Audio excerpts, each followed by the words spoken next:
Guy Spier, a hedge fund manager and author of The Education of a Value Investor, plunked down $650,000 to have lunch with billionaire investor Warren Buffett. Thanks for coming on our show today. It's a pleasure to be here, Angie. $650,000, you got a great deal. Most people have to spend about $1 million. So what did you learn from Mr. Buffett? The main thing that I learned was to tune into myself, to tune out the world, to march to the beat of my own drummer. Warren Buffett, at the lunch, I realized up front and close that he clearly was marching to the beat of his own drummer, and that I should do the same thing. And you put this all together in your book, and you are now teaching people how to become value investors. So what's your biggest tip here? Well, the biggest tip and the biggest thing that I have in the book has got very little to do with investing and a lot to do with life.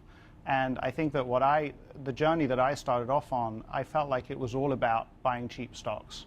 And I realized actually it's all about being authentic and being real. So I went on a journey where I was motivated by greed.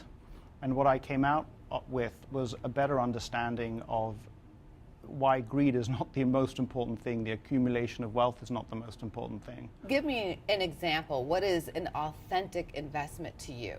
Authenticity in investment means I do it professionally is to be honest and upfront with my investors about what I don't know, to be honest and upfront with myself about what I don't know. Do you buy individual stocks, or do you stick to an index or a basket of stocks? Yeah, I buy individual stocks, but there's another great example.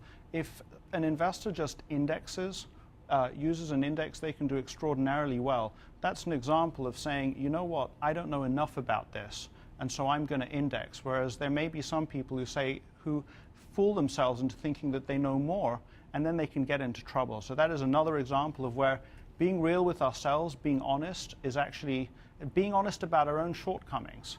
Is actually where the meat of the game is. And that is the Buffett way. He loves the S&P 500 index. What'd you have for lunch, by the way? Is he a big eater, small eater? The thing that I remember most about the food was he had a steak. I don't remember what kind of steak. There you go. That's what he likes to eat. But he loved the desserts, and he was so excited. I had my friend Monish Pabrai, who was a co-bidder with me. His two daughters were either side of him, and he loved telling them at the beginning of the lunch that he doesn't eat anything today that he didn't eat when he was 5 years old. Interesting. Thanks for coming on the show. It's a pleasure. Nice to be here. Thanks for having me.